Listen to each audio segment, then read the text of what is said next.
अस्सलाम वालेकुम दोस्तों, ड्रामा सीरियल दौलाब जी तव्हांखे मुकमिल कहानी इन नंढड़ी छोटड़ी वीडियो में ॾींदासीं। वीडियो के आख़िर तक ॾिसंदा ऐं चैनल खे सब्सक्राइब लाज़मी कंदा जीअं सुञनूं हर ईंदड़ वीडियो पहिरियों ते सभ खां पहिरियां पहुचंदी रहे। दोस्तों, दौलाब ड्रामे जी वरी तेज़ी सां शूटिंग हली रही आहे।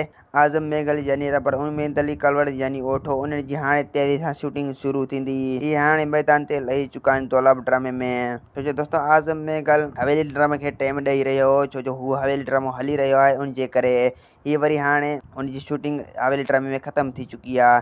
इन जी हाणे शूटिंग वरी दौलाब ड्रामे में शुरू थी आहे। ये हाणे दौलाब ड्रामे खे टाइम ॾेई रहियो आहे दोस्तों। ऐं ॿिए पासे काफ़ी दोस्तनि जूं कमेंटूं पियूं अचनि त इन जा टीज़र केॾी महिल ईंदा। तो इन जा टीज़र हाणे 3 ईंदव, 3 जल्द खां जल्द अचण वारा आहिनि। जॾहिं 3 टीज़र पूरा थींदा त उन खां पोइ प्रोमो ईंदो। प्रोमो पूरो थींदो त उन खां पोइ एपिसोड हलायो वेंदो।